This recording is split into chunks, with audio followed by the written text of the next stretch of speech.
Let me ask you something. When did you last drive home from work and cry in the car? Or when did you last snap at someone you love and then feel terrible about it for no reason? When did you last lie awake at 2 a.m. with your brain still running through everything that's happened that day?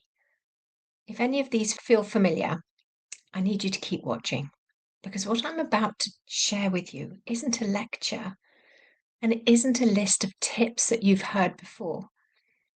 This is the truth about what's happening inside your body when you work in early years, perhaps in a nursery, in a school, and the one simple thing that can start to change it today. I want to speak directly to you. Whether you're a nursery owner carrying the weight of a whole business, a manager trying to hold your team together while you're running on empty yourself, or perhaps you're the practitioner on the floor every single day, giving everything you have to other people's children. Every single one of you is carrying something. And the research confirms it. Over half of all nursery and early years staff are currently considering leaving the sector. Over half. That's not because they don't love the work, it's because of the work, the beautiful, meaningful, essential work. It's breaking them. And here's what I find most heartbreaking. Most of them don't even realize how far into burnout they already are. Because burnout doesn't happen overnight, it doesn't arrive suddenly, it creeps up quietly. And your body has been trying to tell you for a long time. But are you listening? A few weeks ago, I had the privilege of speaking at an event with nursery owners. It was incredible. I asked them one question, a simple question. What does stress look like for you and your team? And these are the words they used. This is real people, real answers in that room that day.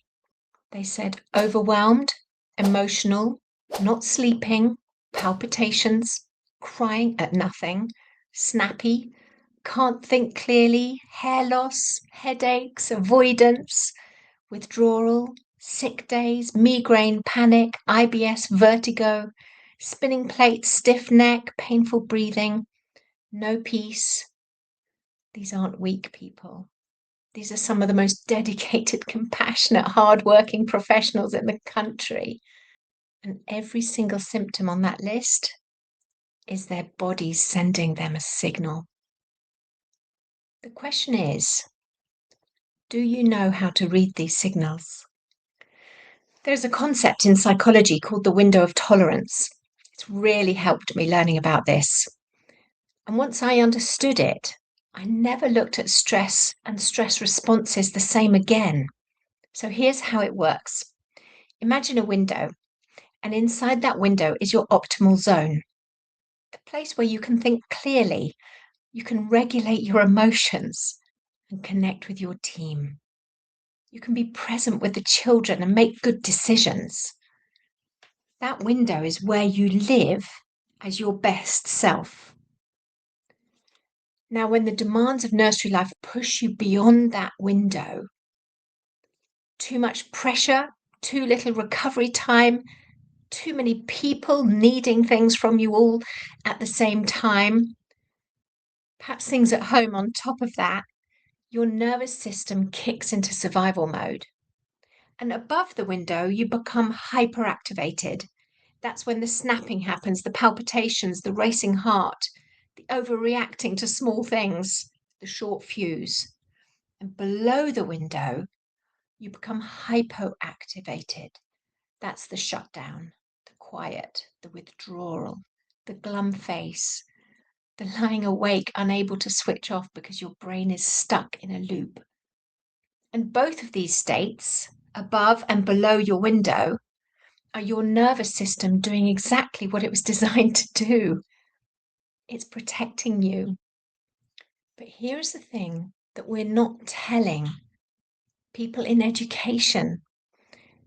The more frequently you're pushed outside your window and the less time you have to recover, the narrower your window becomes. And a narrow window means more snapping, more shutdown, more likelihood of burnout, more sick days for you, and this then ripples through your team. And can I say this isn't a character flaw? This is nervous system science. So here's your action for today. Just one. Because overwhelmed people don't need more to do they? They need one door to walk through. So I'm going to suggest you notice, you name, and you navigate.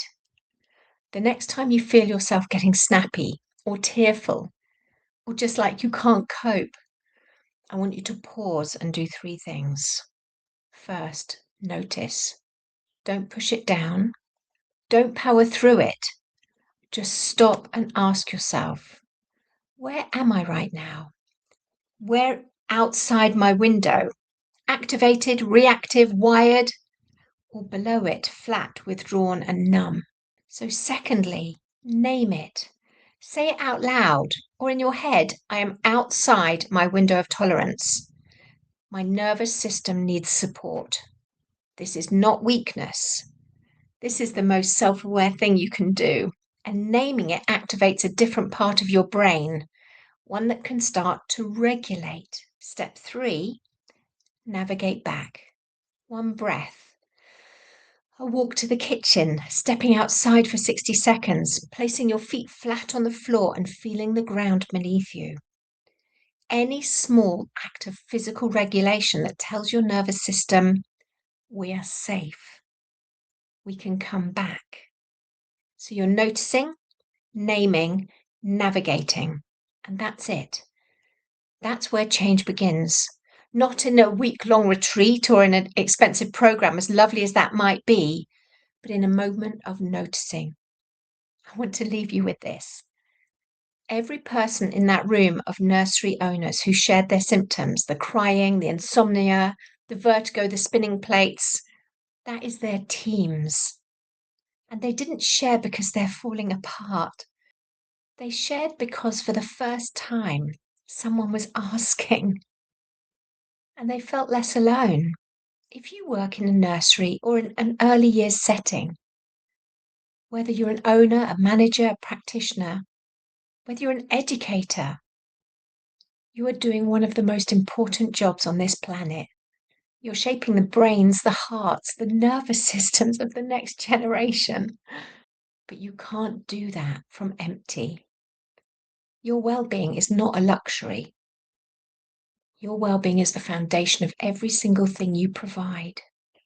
So please start there. Notice where you are. Name it. And take one step back towards your window. Remember that window. If you want to go deeper on this, if you want support for yourself or your team around stress, burnout, nervous system regulation, in early years, in education as a whole, the link to book a free conversation with me is right below. And if this resonates with you, share it with someone who might need it. See you next time.